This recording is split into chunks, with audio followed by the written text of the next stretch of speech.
De Gabriel García Márquez. El avión de la Bella Durmiente. Era bella, elástica, con una piel tierna del color del pan y los ojos de almendras verdes.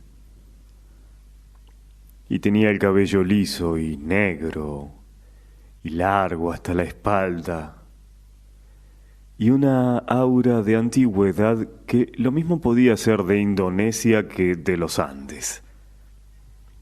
Estaba vestida con un gusto sutil, chaqueta de lince, blusa de seda natural con flores muy tenues, pantalones de lino crudo y unos zapatos lineales del color de las bugambilias.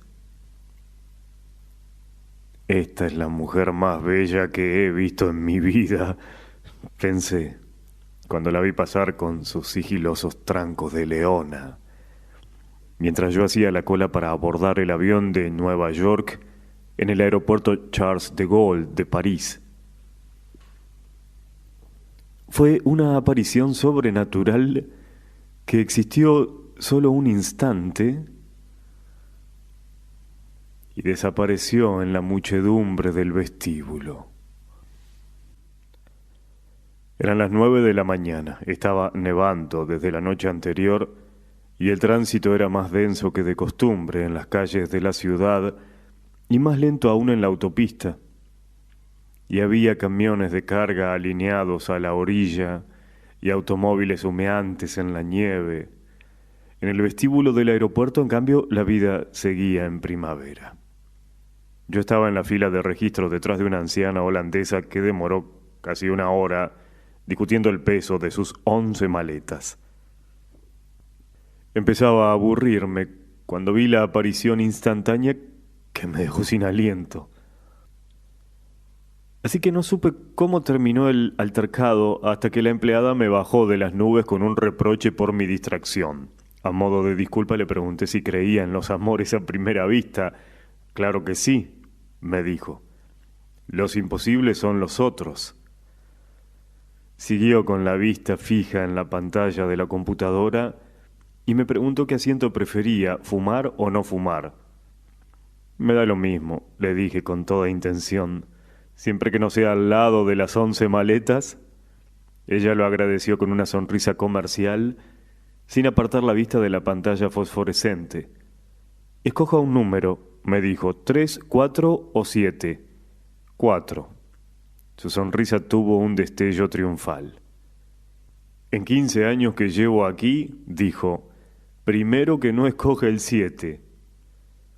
Marcó en la tarjeta de embarque el número del asiento y me la entregó con el resto de mis papeles, mirándome por primera vez con unos ojos color de uva que me sirvieron de consuelo mientras volvía a ver la bella.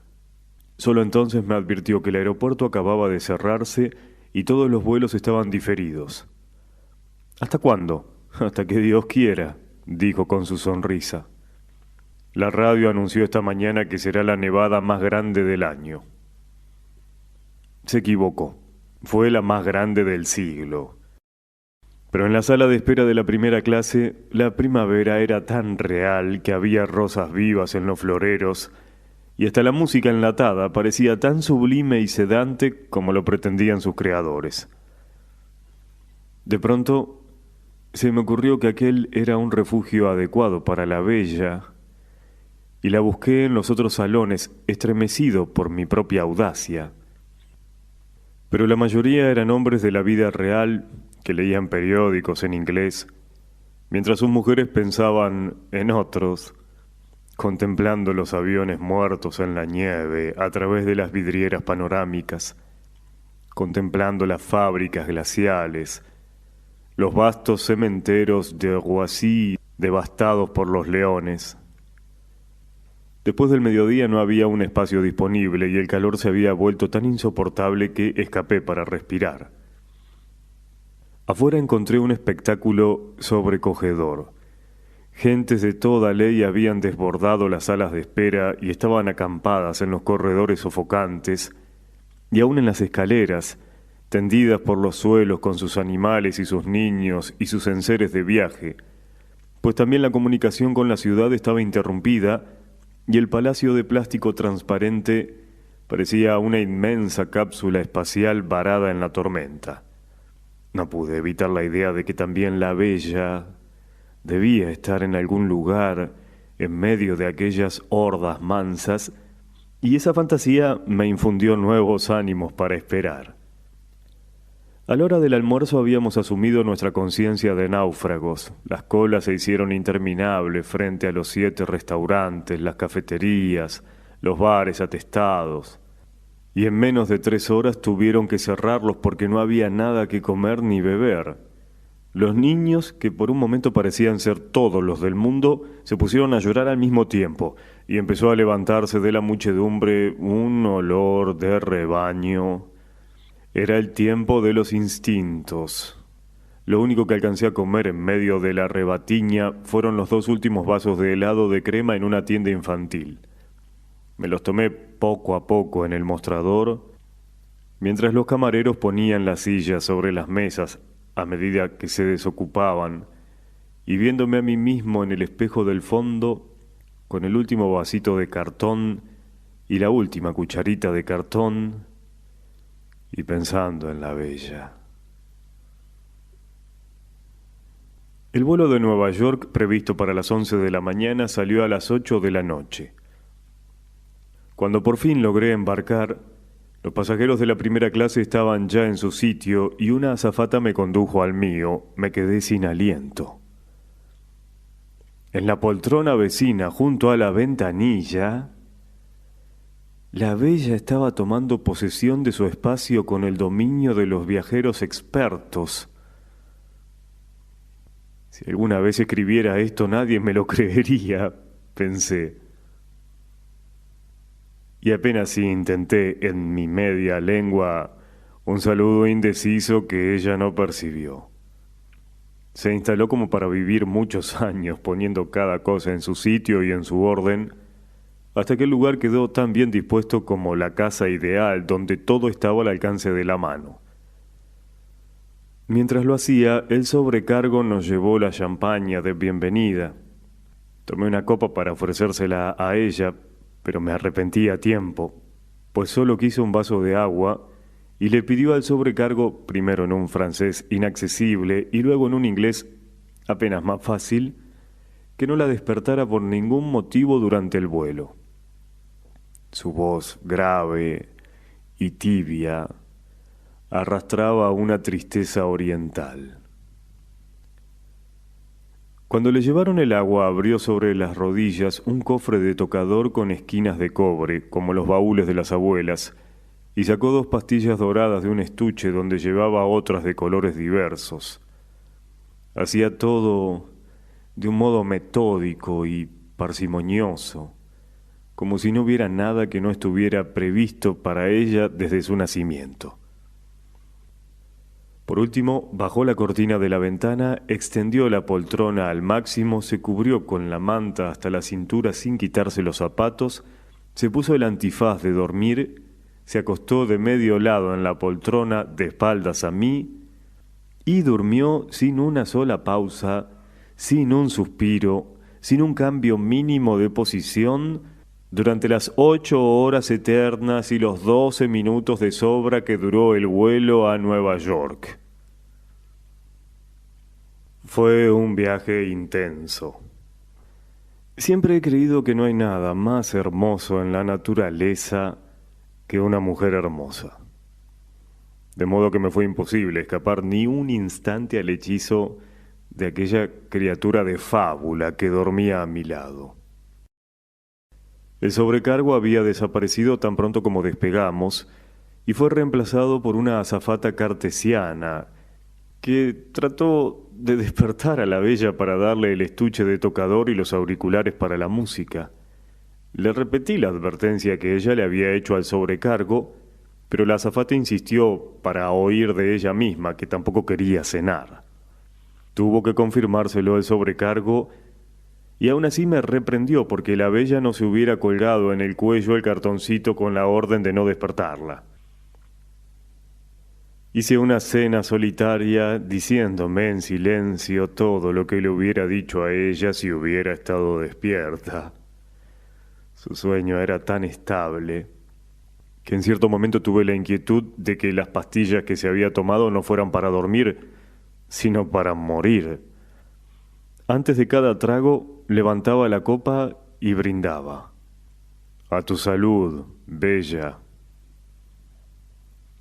Terminada la cena, apagaron las luces, dieron la película para nadie y los dos quedamos solos en la penumbra del mundo. La tormenta más grande del siglo había pasado y la noche del Atlántico era inmensa y límpida y el avión parecía inmóvil entre las estrellas. Entonces la contemplé palmo a palmo durante varias horas, y la única señal de vida que pude percibir fueron las sombras de los sueños que pasaban por su frente como las nubes en el agua.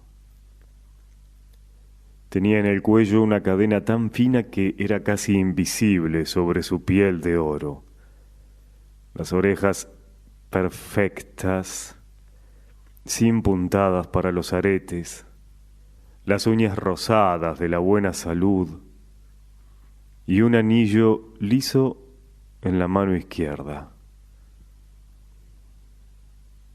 Como no parecía tener más de 20 años, me consolé con la idea de que no fuera un anillo de boda, sino el de un noviazgo efímero. Saber que duermes tú, cierta, segura, cauce fiel de abandono, línea pura, tan cerca de mis brazos maniatados. Pensé, repitiendo en la cresta de espumas de champaña el soneto magistral de Gerardo Diego. Luego extendí la poltrona a la altura de la suya y quedamos acostados más cerca que en una cama matrimonial.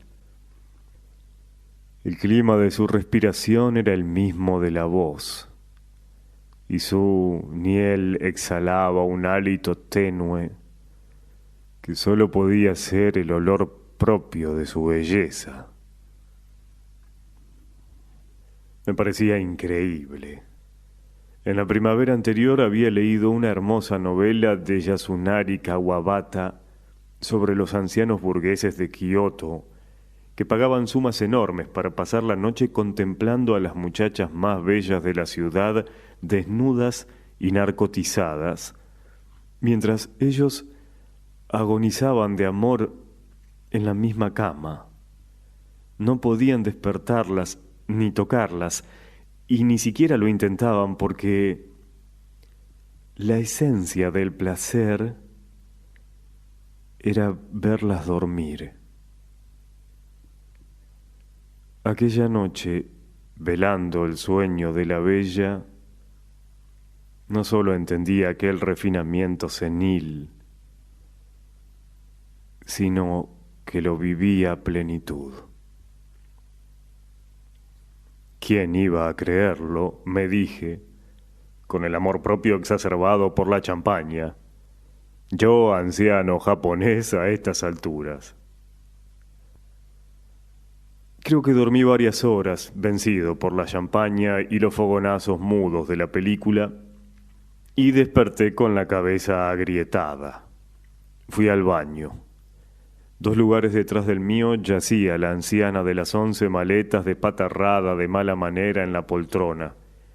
Parecía un muerto olvidado en el campo de batalla. En el suelo, a mitad del pasillo, estaban sus lentes de leer con el collar de cuentas de colores, y por un instante disfruté de la dicha mezquina de no recogerlos. Después de desahogarme de los excesos de champaña, me sorprendí a mí mismo en el espejo, indigno y feo. Me asombré de que fueran tan terribles los estragos del amor. De pronto el avión se fue a pique, se enderezó como pudo y prosiguió volando al galope. La orden de volver al asiento se encendió. Salí en estampida, con la ilusión de que solo las turbulencias de Dios despertaran a la bella y que tuviera que refugiarse en mis brazos, huyendo del terror. En la prisa estuve a punto de pisar los lentes de la holandesa y me hubiera alegrado, pero volví sobre mis pasos, los recogí y se los puse en el regazo, agradecido de pronto de que no hubiera escogido antes que yo el asiento número 4. El sueño de la bella era invencible. Cuando el avión se estabilizó, tuve que resistir la tentación de sacudirla con cualquier pretexto, porque lo único que deseaba en aquella última hora de vuelo era verla despierta, aunque fuera enfurecida, para que yo pudiera recobrar mi libertad y tal vez mi juventud. Pero no fui capaz. Carajo, me dije con un gran desprecio. ¿Por qué no nací Tauro? Despertó sin ayuda en el instante en que se encendieron los anuncios del aterrizaje y estaba tan bella y lozana como si hubiera dormido en un rosal. Solo entonces caí en la cuenta de que los vecinos de asiento en los aviones, igual que los matrimonios viejos, no se dan los buenos días al despertar. Tampoco ella. Se quitó el antifaz, abrió los ojos radiantes, enderezó la poltrona, tiró a un lado la manta, se sacudió las crines que se peinaban solas con su propio peso, volvió a ponerse el cofre en las rodillas y se hizo un maquillaje rápido y superfluo que le alcanzó justo para no mirarme hasta que la puerta se abrió. Entonces se puso la chaqueta de lince, pasó casi por encima de mí con una disculpa convencional en castellano puro de las Américas y se fue, sin despedirse siquiera, sin agradecerme al menos lo mucho que hice por nuestra noche feliz, y desapareció hasta el sol de hoy en la Amazonia de Nueva York.